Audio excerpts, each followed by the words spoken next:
Ladies and gentlemen, good day and welcome to the Cadila Healthcare Limited Q2 FY22 post-results conference call. As a reminder, all participant lines will be in the listen-only mode. There will be an opportunity for you to ask questions after the presentation concludes. Should you need assistance during the conference, please signal an operator by pressing star and then 0 on your touchtone telephone. Please note that this conference is being recorded. I now hand the conference over to Mr. Ganesh Nayak, Executive Director, Cadila Healthcare. Thank you, and over to you, sir. Good evening, ladies and gentlemen.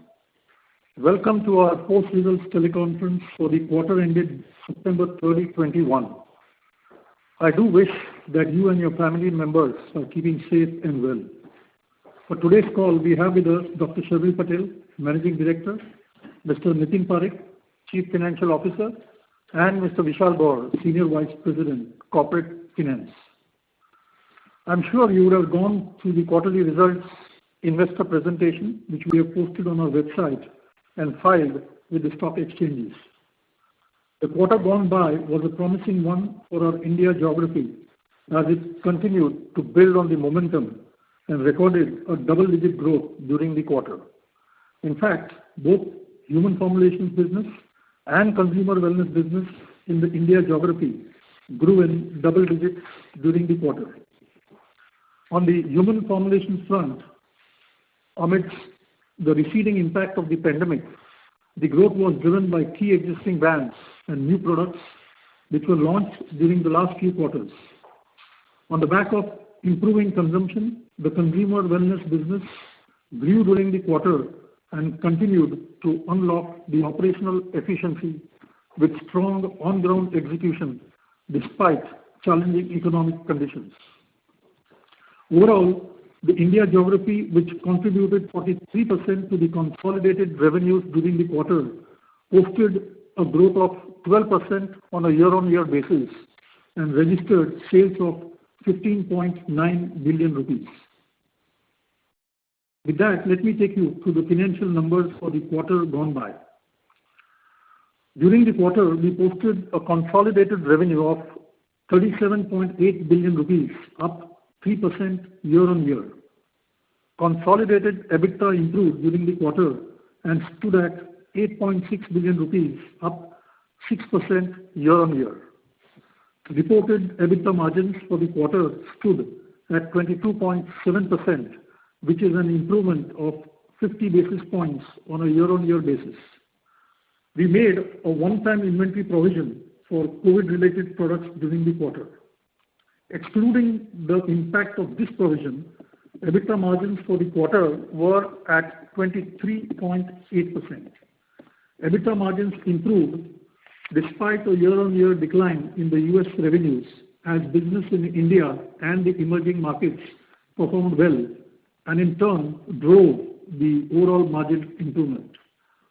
Adjusted for certain exceptional items and a one-off gain on the account of sale of our animal health business, the consolidated PAT for the quarter stood at 6 billion rupees, up 6% on a year-on-year basis.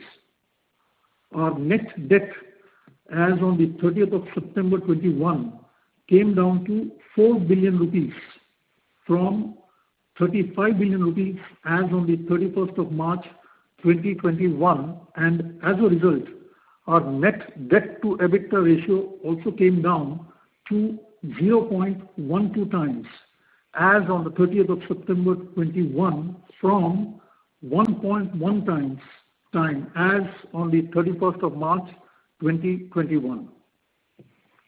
Now let me take you through the operating highlights for the second quarter of FY22 for each of our business lines. Starting with our human health business in the India geography, the overall our human health formulations business recorded sales of 12.1 billion rupees during Q2 FY22, up 12% on a year-on-year basis. Excluding the institutional sales of COVID products, the growth actually was 70%, which was driven by strong volume growth and new product launches. We gained market share in our core therapies of anti-diabetic, and cardiovascular therapeutic areas during the quarter on a Y-on-Y basis. In the digital space, we have made significant investments towards the adoption and implementation of digital tools and practices to reach out and connect with our doctor community and patients, and we have better equipped our field people in their daily working. Going forward, with the recovery in the pharma market and normalization of the healthcare delivery infrastructure, growth will be driven by focus on key brands identified to fuel future growth. As mentioned earlier, our consumer wellness business, despite challenging economic environment, also registered a double-digit growth during the quarter. Overall, the business posted revenues of 3.8 billion rupees with a growth of 13% during the quarter. On the brands front, Complan, Everyuth and Nutralite registered a double-digit growth during the quarter. Nycil and Glucon-D also performed well and continued to lead in their respective categories despite a low season and high channel inventory. Now let me take you through the performance of our US formulations business. The US geography, comprising of generics and the specialty portfolio, posted sales of 15 billion rupees during the quarter, up 3% quarter-on-quarter. The business saw growth in revenues over the preceding quarter despite heightened competition and a tough pricing scenario. Overall, volumes grew during the quarter despite reduction in the volumes of our mesalamine products, as there was a gain in the volume of other existing products and new launches. We launched 3 new products during the quarter, including a complex injectable, namely enoxaparin sodium injection, which is an in-licensed product. This is the first generic launch of this product by an Indian player, which reinforces that our efforts of in-licensing of complex products have started yielding results. Enoxaparin sodium injection is the second in-licensed complex injectable product after Fondaparinux. Though supply issues in the US have dwindled, leaving limited one-time opportunities, we will continue to prioritize products and maintain safety stock of key products to be able to take advantage of opportunities arising in the market. On the emerging markets front, our business witnessed a strong growth of 48% on a year-on-year basis and posted sales of 3.5 billion rupees.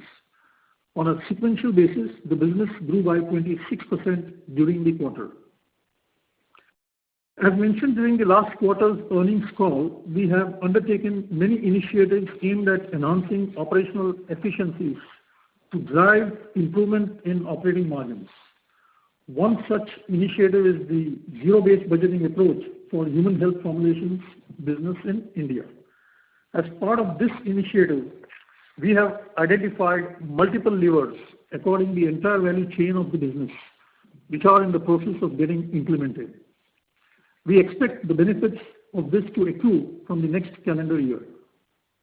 Another such initiative is being implemented in the manufacturing operations, which aims at using advanced digital and analytics tools to enhance compliance and efficiency through simplification.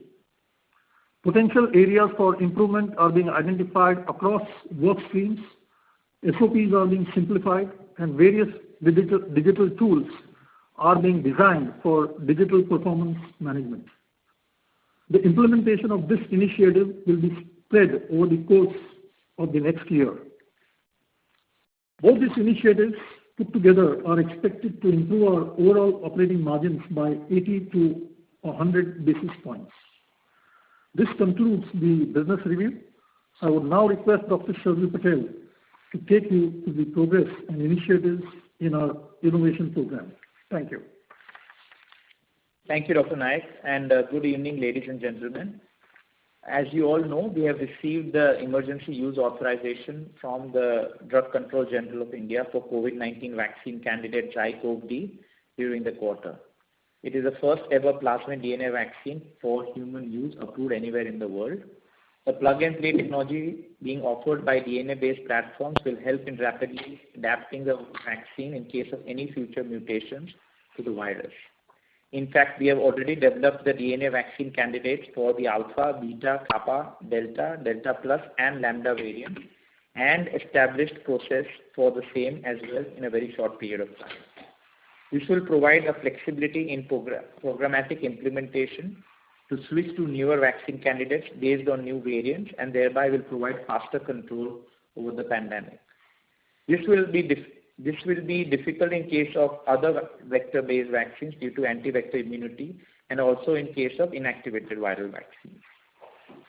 As the subject for the phase 3 clinical trials also included adolescents in the age group of 12 to 18, ZyCoV-D is also the first approved vaccine for adolescents in this age group in India. The results of the phase 1 clinical trial for ZyCoV-D have been published in the eClinical Medical Journal of Lancet, and we have already submitted for phase 3 clinical trial data for the ZyCoV-D for publication. Recently, in the month of September, we have entered into an agreement with Shilpa Medical Limited for production and supply of drug substance of ZyCoV-D vaccine from its manufacturing facility. Production volumes of the vaccine from this facility will be mutually agreed upon by both parties, and this will augment the capacities for the vaccine.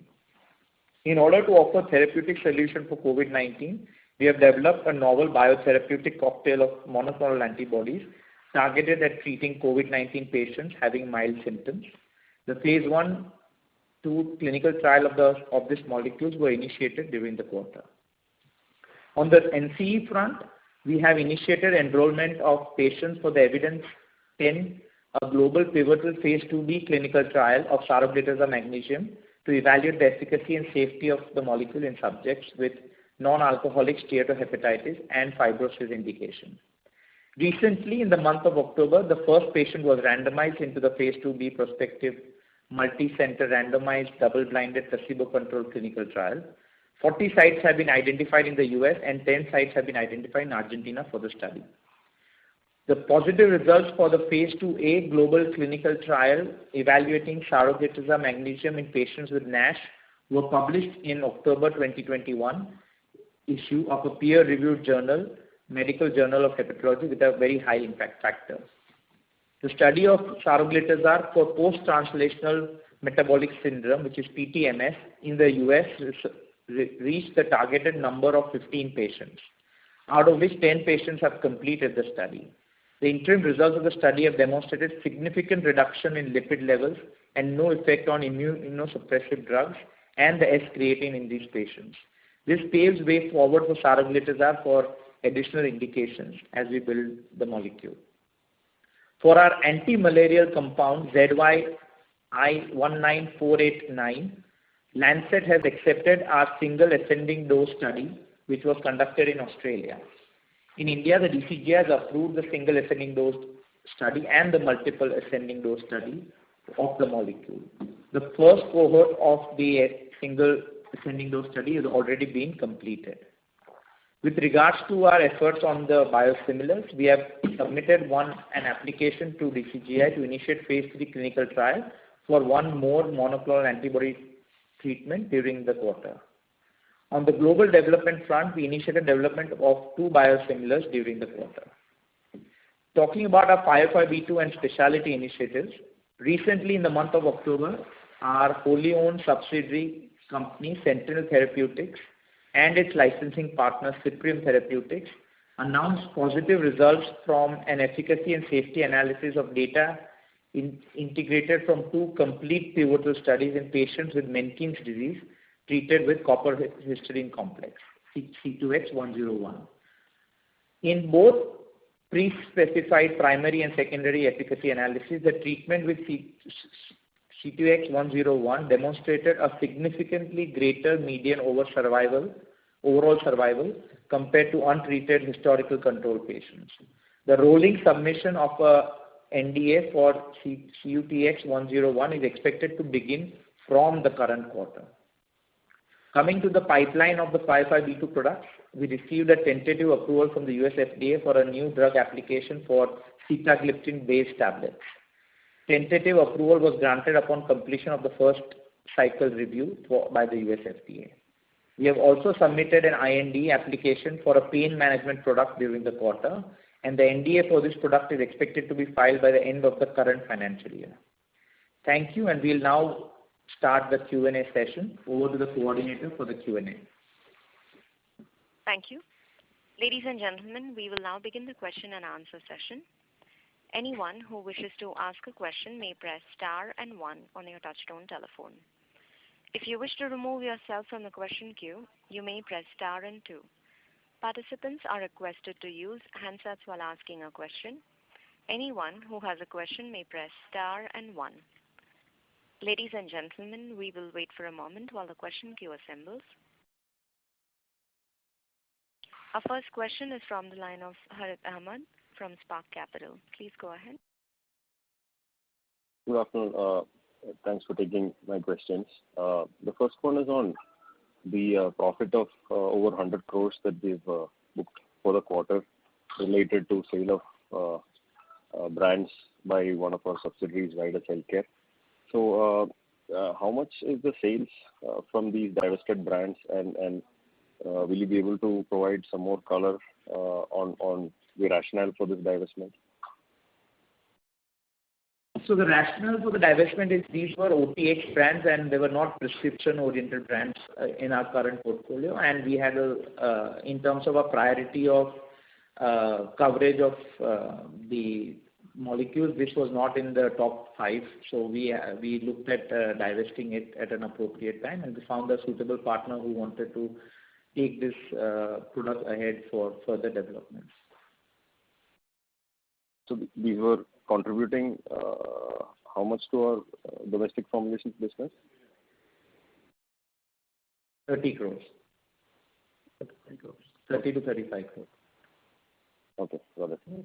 And on CUTX-101, we've announced results from the pivotal trials. And based on the positive data, when can we expect our rolling submission to commence? And so right. If you can provide some color on the opportunity size here in Menkes disease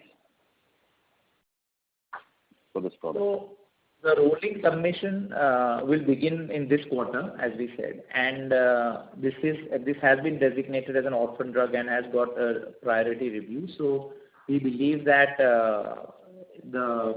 there is a possibility that by the calendar year, end of calendar year CY22, we can see the approval, or otherwise latest by first quarter of calendar year 23.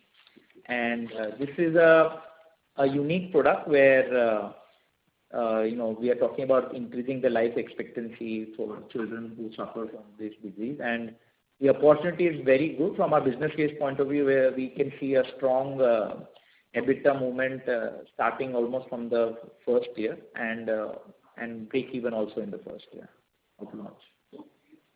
And last one from my side. On Saroglitazar, the phase 2B trials which you recently commenced for NASH indication.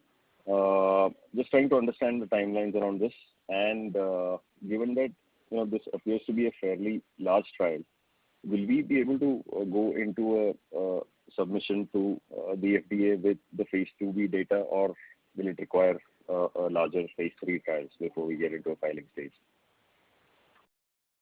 So there are 2 trials related to Saroglitazar which are in advanced stages. One is for PBC indication, which we are starting, and that we believe we can see filing by 23, calendar year end of middle or end of 23. And for the NASH indication, it is a longer trial. It's an adaptive phase 2B3 trial, and that we are looking at 26-27 kind of filing and launch. Got it. That's all from my side. Thank you very much. Thank you. We'll take our next question from the line of Surya Patra from Phillip Capital. Please go ahead.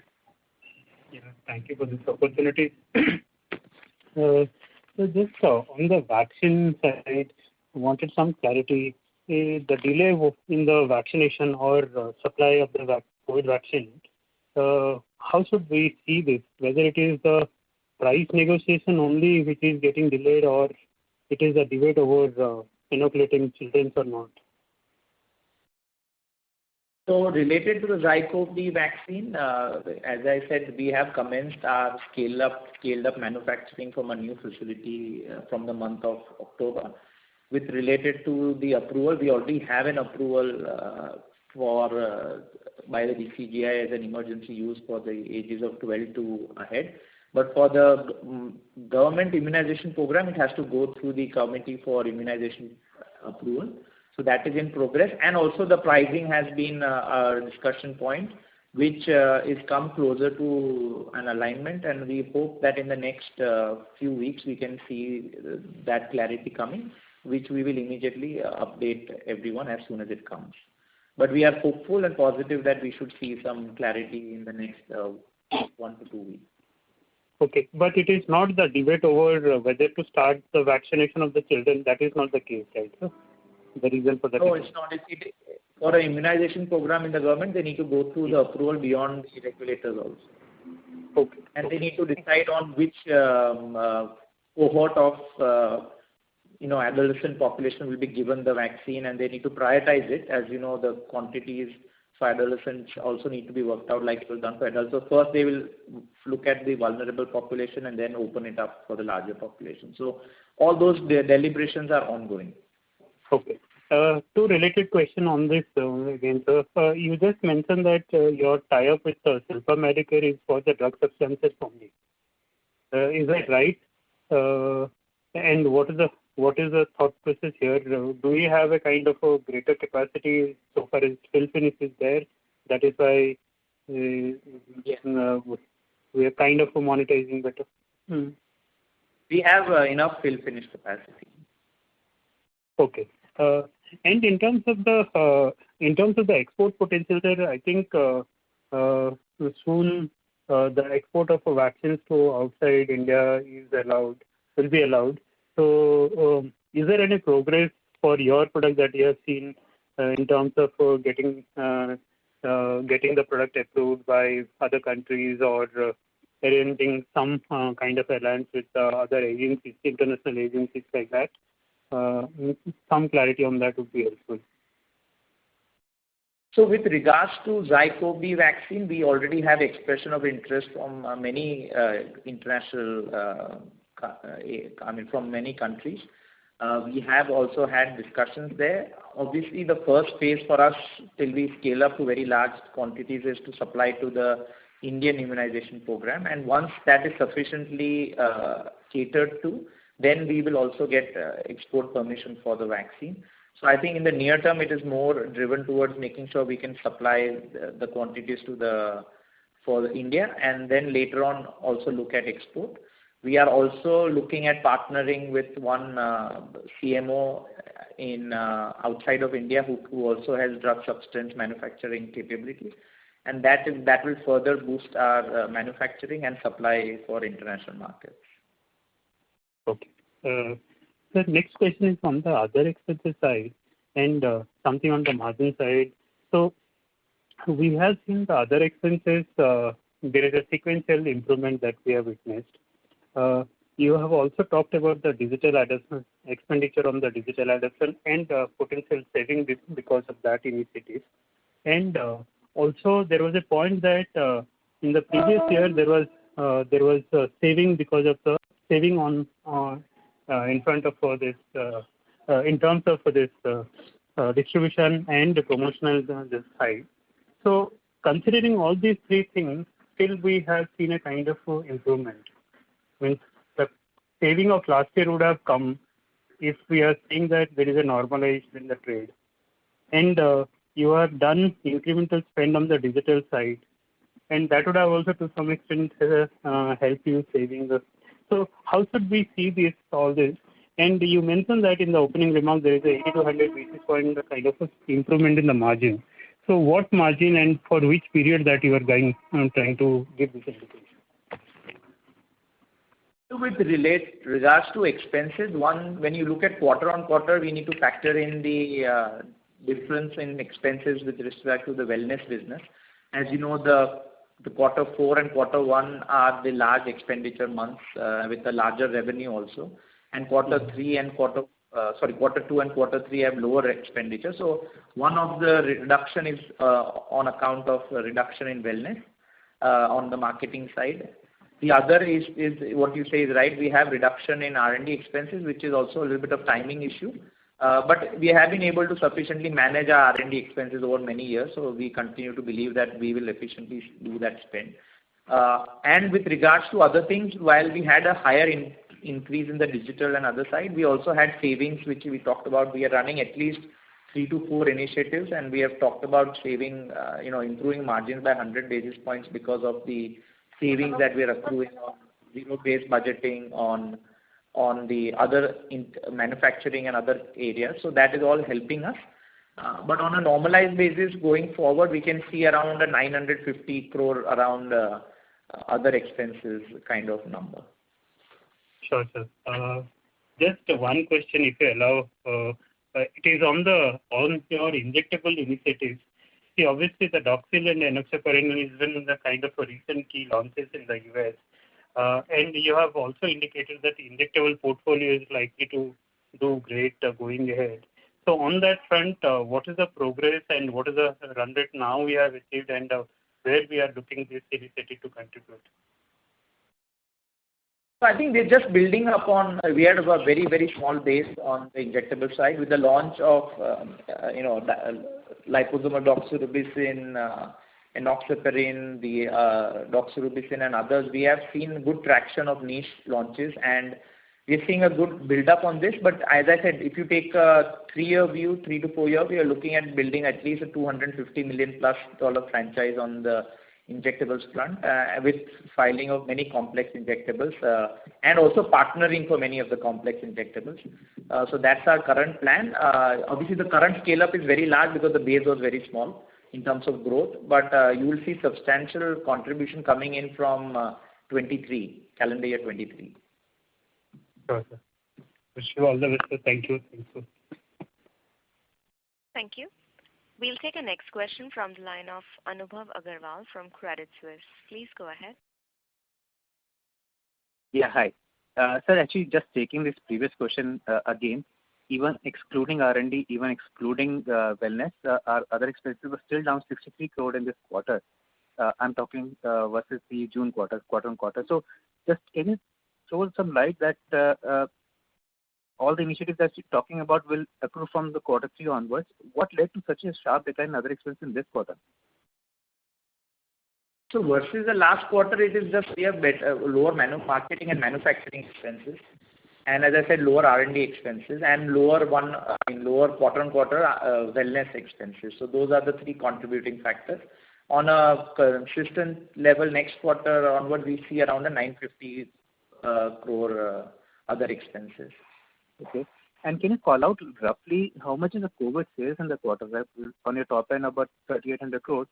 Will it be like 250 crores, 300 crores, or 200 crores? Can you just give some range on the COVID sales? COVID sales? Yeah. COVID sales, we have not seen any major growth because last year also was a very high base. So actually, we have a degrowth this quarter. No, but you have a very strong emerging markets as well. So I don't know whether that's more driven by sale of COVID products or what has led to such a sharp growth in the emerging markets.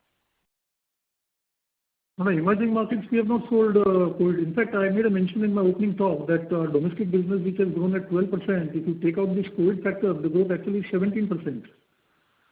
Agree. And so, and on the emerging markets front, we have only export towards institutional sales that we have done for COVID products. So institutional sales for COVID? That growth, removing that, I don't have for EMB, emerging markets, but I will ask Vishal to give it to you. Okay. And then a couple of questions on the US market.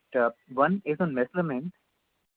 Your current volumes versus last year, when the product was normal, what percentage of volumes are down? Are we down 20-30% on this in terms of what volumes we were doing at that time? Can you give some indication?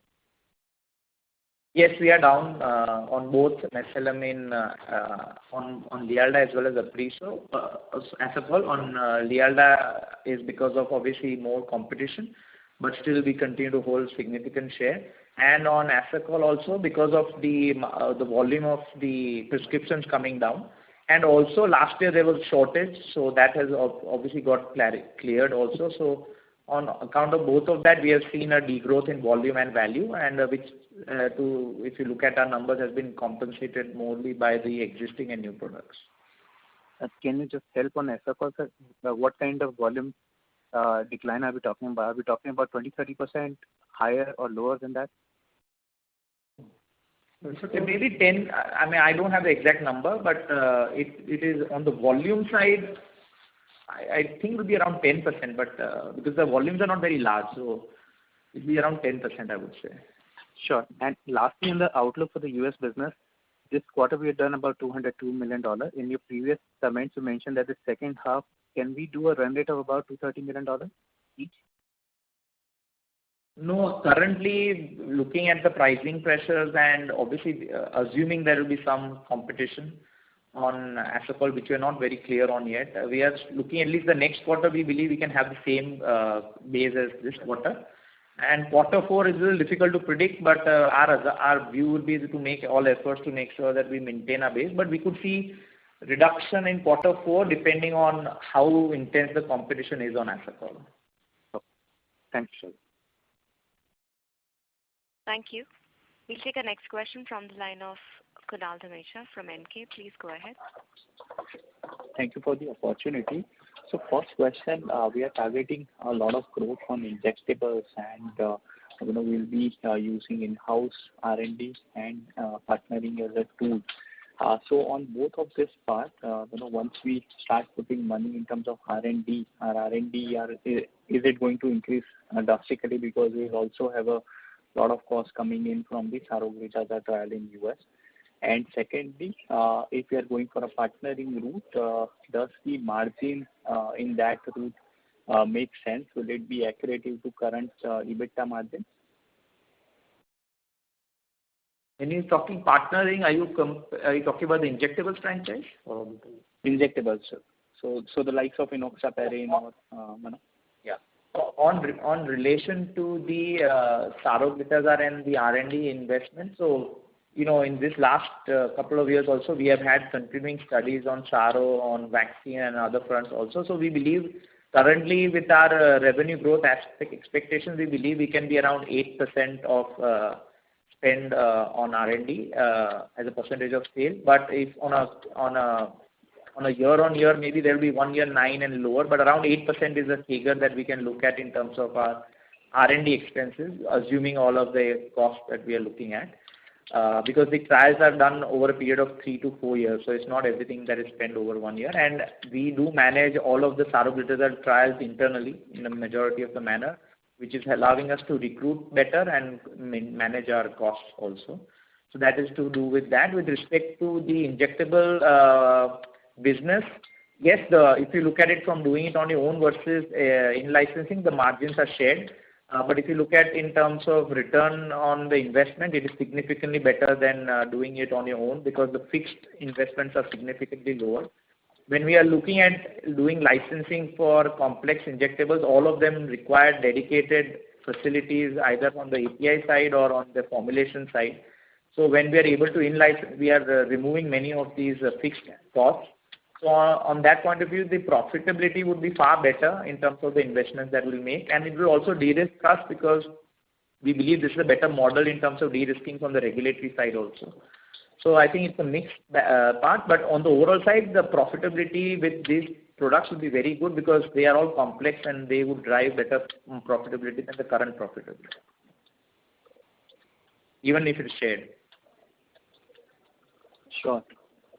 And secondly, again coming back to vaccine, how your view on the potential of the vaccine would have changed over the, let's say, last 3 to 4 months? So, given that the vaccination levels where we are currently. So, if you look at current position of the vaccine, we are currently the only vaccine that is approved for adolescents between the 12 to 18 years age group. and we believe that the population there is about almost 40 crores when you look at children. And if you take even assuming 2 doses or 3 doses, you're talking about 80 crore to 120 crore doses required. So from our point of view, from the capacity that we have built for and the advantages that we offer for the vaccine, we believe that it will still be still a very good opportunity for us because there will be limited competition and there are significant benefits to this vaccine. And that will help us build for this. So we believe that the government will actively be involved in acquiring the vaccine for the immunization program. And we also see at least currently a very good private market that we can participate in. And we would definitely get 25% of our volumes to be supplied to the private market, which will be also good in terms of building up the traction for the vaccine.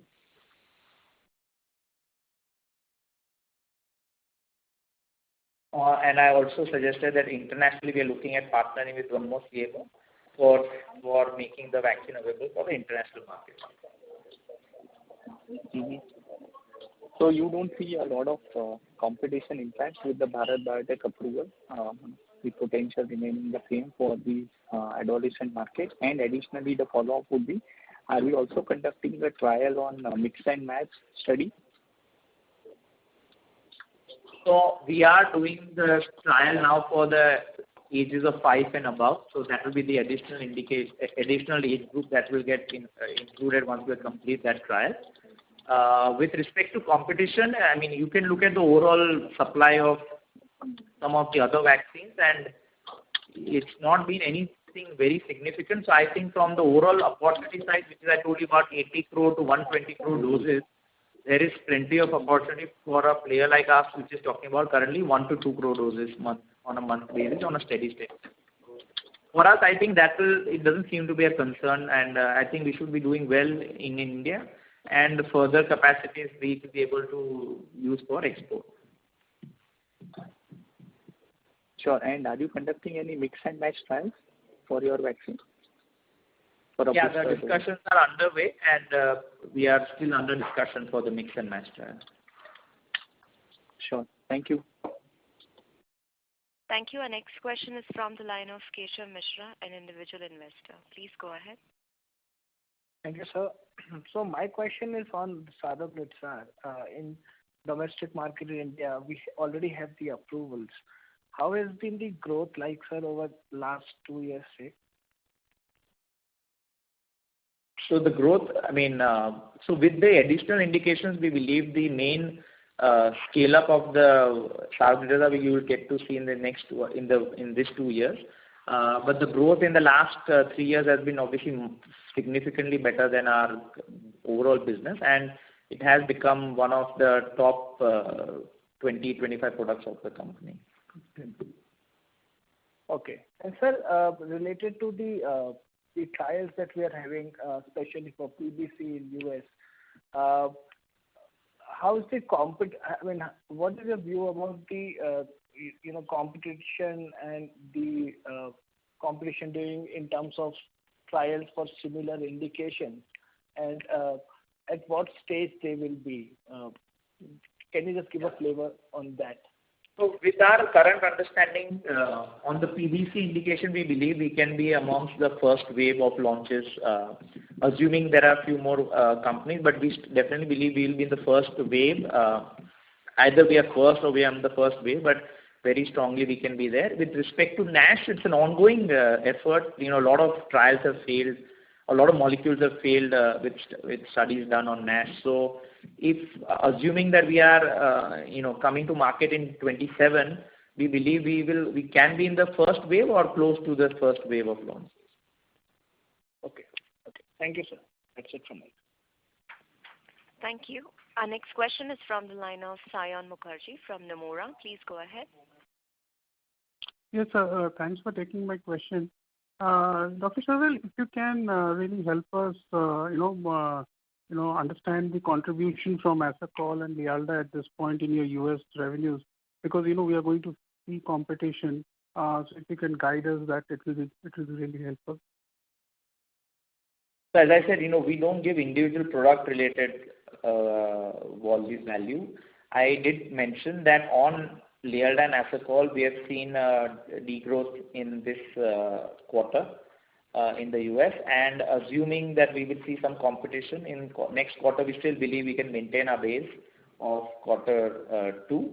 And quarter 4, we can see some erosion depending on how intense the competition is. But I think, as I told you, the Lialda, we have now enough competition on that. Asacol is something that we still have exclusivity on. But after exclusivity, we still believe we will see very good margin profile on this business. But to give individual absolute value will not be possible. Yeah, but IMS actually shows very high number for both the products. More than 200 million, if I'm not wrong. So, if you can give some sense, like, top 5 products or something like that, how much contribution is there, so that it's easier for us to model.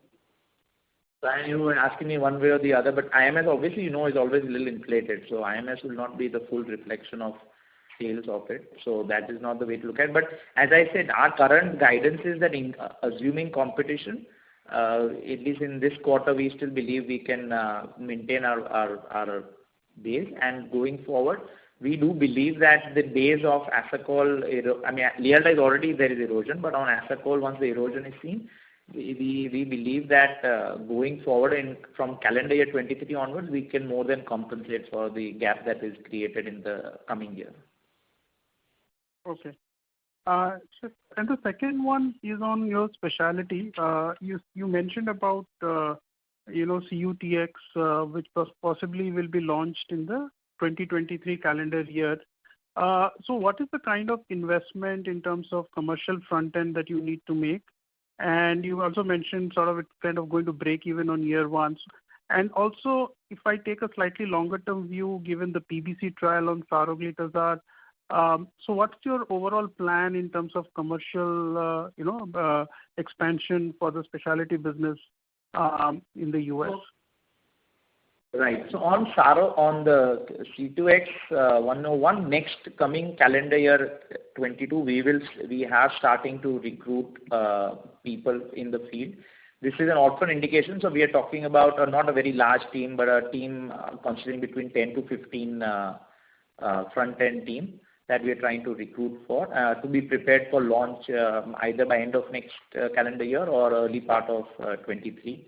As I said, the current business model that we have built is we can see break even in the first year, full year of commercialization. And then will obviously significantly add to the profitability of the company as we move forward. We have obviously IP and patent for it. So it's a very attractive model from the investment that we made so far. We can see this being a very lucrative investment with at least less than a 3-year payback from what we have done in terms of once we launch it commercially. Also from the from Saroglitazar point of view, we have looked at the market on PBC. We have fast track and priority review designation on this, and if we are achieving a closer to first wave launch and with the current assumption, it is definitely a very, very large opportunity, anywhere between $350 to $600+ million opportunity on a peak sale revenue on a conservative side. Obviously, there are things that we need to look at in terms of upside and downside. But if you look at all the additional work we are doing related to transplant, related to the other indication, I believe this molecule is fit to have at least 2 to 3 indications on the label, which will make it very sizable. NASH is obviously a significantly large opportunity, and we are looking at reduction in fibrosis score beyond just improvement in NASH NAS score. So that is going to be a significant achievement if we are able to show that, which we believe the molecule has the potential to do. So if all of those things go well, if we get the right indications and all of that, this is potentially obviously a very large specialty business that we are creating on the back of Saroglitazar, followed by some of the other orphan drugs that we want to add. The commercialization phase for Saro is still maybe late 23 or not for at least calendar year 22. So you will okay. And sir, how large would be that team for Saro, at least in the initial stage? So it can be anywhere between a 60 to 90 size full team in terms of what we need to do for CDC indication. Okay. And sir, if I can ask one last question before I join back on these injectable partnered products. I think you mentioned there were 2 products where you may have sole exclusivity. Can you give some indication about the timeline and the size or the market size for these molecules? Yeah, so I think the opportunity is very large. We can set up some other time to give you that detail because I don't carry it, but I think what we will make an effort on is to make a detailed presentation on the injectable side in terms of where we are looking at. At least what we have currently been able to do, we can talk about it, and something that is under discussion, we can't talk yet. But as soon as we are able to file some of these products, we can obviously discuss it further. But I will definitely give us overall scope on the injectable, complex injectable as to what type of products we are filing for. Okay. Thank you. Thank you. Our next question is from the line of Charulata Gaidhani from Dalal & Broacha. Please go ahead.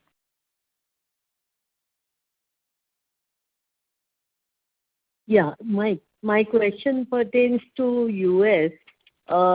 So FY23, what type of a growth would you anticipate in terms of internal estimates?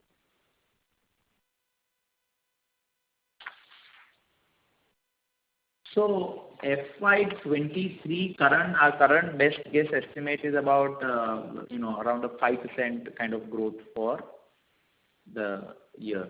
But that is our best estimate right now. It's a moving figure, so that's what we are building for right now. Okay, and in that, how many launches would you expect other than the orphan drug? So when I talk about it, I'm talking about the generics business, not the branded business. And so again, our pipeline talks about we have a potential to launch 50 new products in FY23. And if all regulatory things go well, if pre-approval inspections go well, if Moraiya clearances are done, which we are hoping will happen, then we can at least see we can achieve closer to that 50 number. Yeah, okay, because currently you have quite a few quality approvals. Many of them are tentative also. So our current expectation is that if Moraiya clears, we are looking at 50 plus new launches. Okay. And do you have any expectation for the inspection? So as I had communicated, so we have completed our corrective actions and we are now scheduled for an audit, at least from our completion point of view. Looking at the current scenario where audits have started in India, we believe that we will potentially have an audit, I believe we hope in the next 1 to 2 quarters. So that's our current best estimate. Yeah, okay. And why have the interest costs gone up in the quarter? So during this quarter, we have increased the proportion of rupee borrowing. So on the apparent basis, you find that the costs are going up because the coupon rate on rupee loan will be certainly higher than the foreign currency loan. But at the same time, we have entered into certain forward contracts. So on net basis, we are the gainer. Okay. And what is your average cost of debt? So it's about 2%. Okay. Fine. And how much capex do you expect to incur in FY22 and 23? It will be about 800 to 900 crores in the current year. FY23 it can be lower. Okay. Right. Thank you. All the best. Thank you. Thank you. Our next question is from the line of Prakash Agarwal from Axis Capital. Please go ahead. Yeah, hi, good afternoon, and thanks for the opportunity. A question on the US business. So, very few companies have been able to grow Q on Q. So, while I hear you were talking about, pressure on volumes on your large products, you also spoke about some new products being launched. Can you give some color? Is it the new launches primarily which led to the incremental growth, or there has been some volume increase in your base portfolio also? So, yeah, it's related to new products. Volume is a mixed bag. So because of significant pricing challenges we are seeing, we have to wait and see how it builds up. But currently, it's mostly driven by some of the new products that have been launched. And how you're seeing the flu season? I mean, is it already started to bake in your numbers, or how you're seeing the flu season? We really don't have any numbers really on the flu. Okay, so these are entirely new set of product launches that you have done. Yeah, and the earlier launches which are also scaled up, right? We had 21 launches, we have some 22 launches, so those scale-ups have also happened. Okay, perfect. And the outlook you're giving is kind of flattish for the second half of the year? So for the next quarter, it's flattish. For quarter 4, we may see a dip, but it's again, we are only assuming depending on the competition on Asacol. So if the current best estimate if competition is very steep, we can see some degrowth in the quarter 4. So that's the current best estimate. Okay, and for 23, you're talking about, in the last calls, you have talked about some complex injectables and some complex generic products, but that too more so from second half of fiscal 23 is what I understood. Yeah, so I think if you look at our business, second half will be very critical on 3 factors. One is the complex launches that will come up. The second is the clearance that we expect for our Moraiya, and which will allow us then to commercialize our transdermal portfolio also, and some other important products also. So if both of those triggers go well, we would see a much better second half of FY23. And as I said, if we are successful in all of these things, we can aspire to launch 50+ new products. Okay, perfect. This is very helpful. Secondly, on gross margins, so you have called out 110 basis points for COVID-related inventory provision, but there is more to it, right? I mean, have you seen raw material price or what is the other 200 basis point kind of movement? So, going forward, the raw material prices are definitely going to be a challenge for the industry, both related to China and the disruptions that have happened in China, and obviously other costs that have gone up for commodities and other things. So, the good thing for the organization is that we generally see this much early on. So, we did plan an initiative to cover up inventory for 3 to 4 months and take that cash kind of investment in it. So that will allow us to tide over certain aspects of it. But with the current understanding of what we see, we believe that there will be increases in material cost as we move forward, which can only be offset by better efficiencies and better cost reduction initiatives, which the company is geared to do. But there is going to be a challenge in terms of cost pressures, both for all markets. The first pressures come to India, and then it trickles down to the US business later on. Okay, but the inventory provision for COVID-related products is largely done? Yeah, we have provided for majority of from our best visibility point of view. Perfect. And lastly, on other expenses, you've talked about 3 reasons, but in general, what we hear from the street is, the freight costs, etc., the activities on the field in branded generic business, all are back. So, what is really that you have, done for the cost savings? One, you said wellness business. The second is, some of the cost initiative you talked about. But if we see...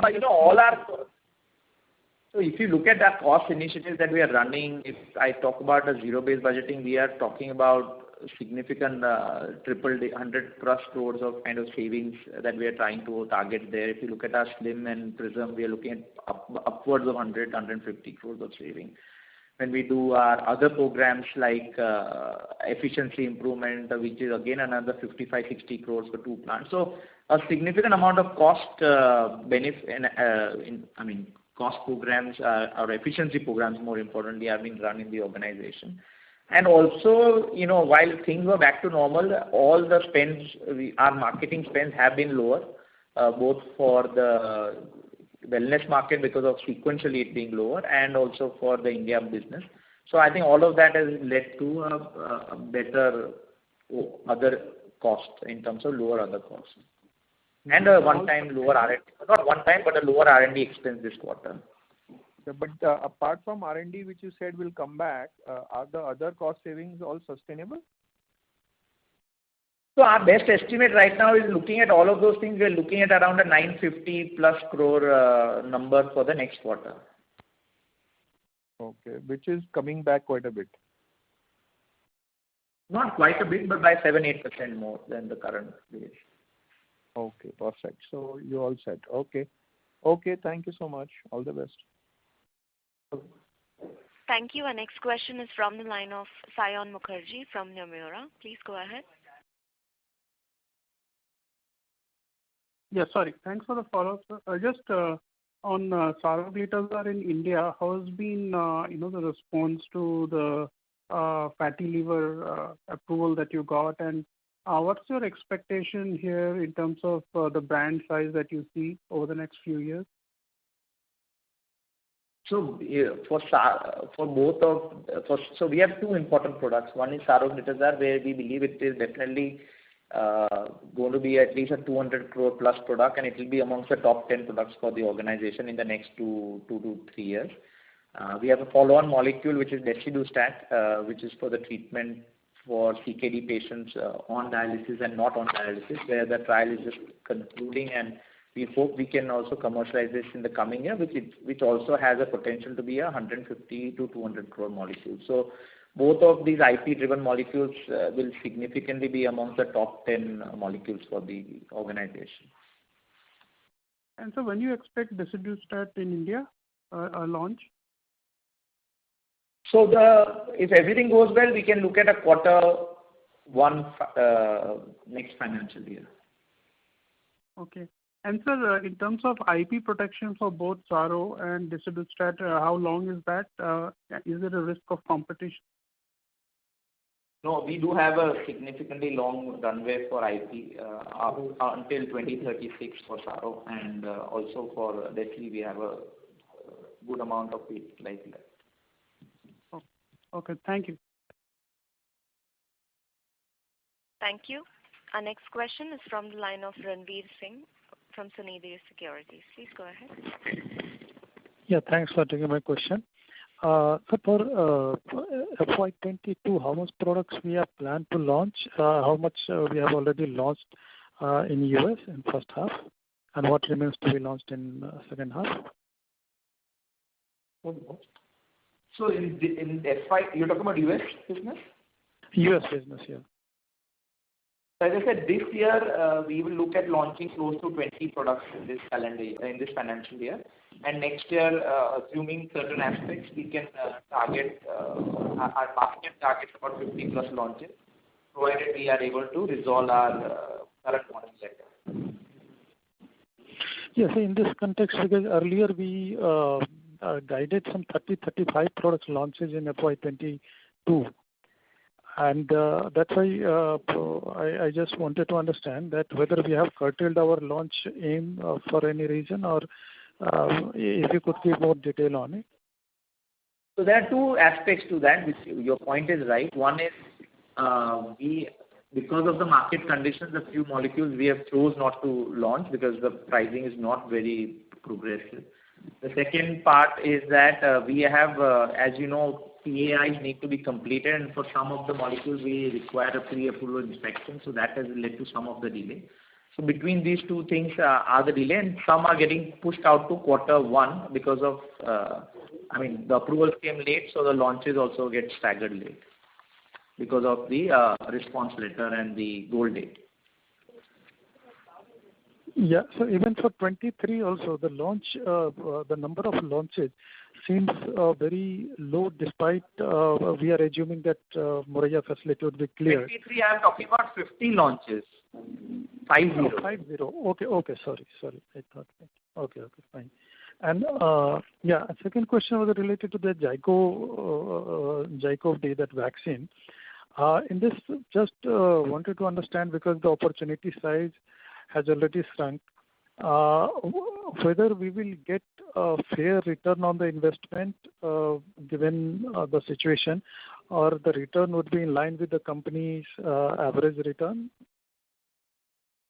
So on on ZyCoV-D, our view, I think first and foremost, I think what we wish to do was to make sure that we can work on the research efforts, that we can make our self-reliant to be able to invest behind R&D and invent or bring a new platform technology to the country. And I think I'm very happy to say that on that front, definitely we have succeeded, and we are the world's first DNA plasmid vaccine. And it's not only a great thing for us, but a great thing for India, because this is being recognized globally everywhere in the world for this aspect. Now, second to the commercial potential, as I explained, and I'll explain one more time, our current capacities are around 1 crore doses monthly, which we are trying to produce. Going forward, we look to enhance that capacity.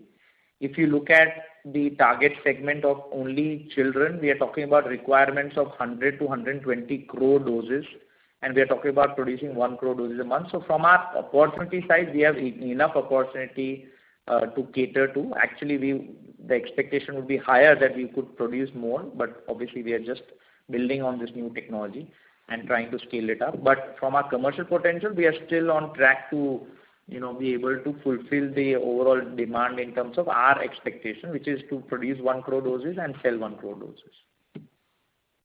So of that 1 crore doses, 25% we will have opportunity to launch in the private market.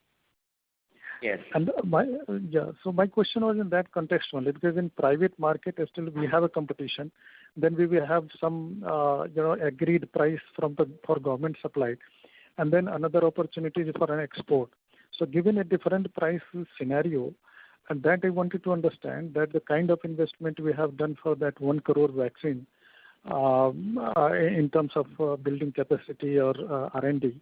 So whether we will get a fair return on that investment given the current scenario?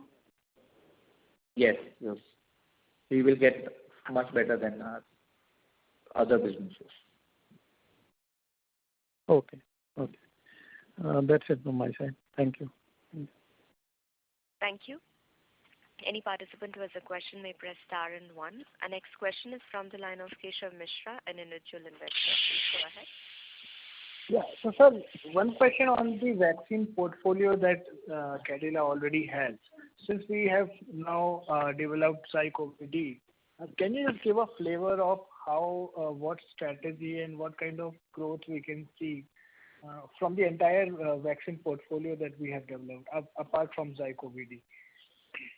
Thank you. Yeah, so I think ZyCoV-D is obviously something that we have done this year, but if you look at our current vaccine portfolio, we have very important vaccines. As I said, we have 3 vaccines which are going to be part of the India public market as well as the WHO supplies. One is the typhoid conjugate vaccine, the other is a MR vaccine, and obviously our rabies vaccine, which is WHO pre-qualified. So those are important vaccines for us, and they have different launch plans in the next coming years, and they will become sizable part of it, and that's where the investment is also being made. Then we have niche vaccines like the varicella vaccine, where we are one of the only companies to do so in India, and that is going to be a very attractive, but not a very large business, but a very profitable and very attractive business for us when it comes to varicella. And then there are these private market vaccines like the flu, HPV. Flu we already have. We already have a quadrivalent flu vaccine. We are working on the HPV vaccines and the whole hepatitis A, B, and E range of vaccines. And all of these are going to be significant for us. So, our aspiration is to build at least a $250 million franchise out of the vaccine by 25, 26, including being part of the WHO qualified programs. And we are well on track to do that in terms of building our portfolio. From the current point of view, we also are working on malaria, chikungunya, and other pentavalent and hexavalent vaccines, which are under various stages of development.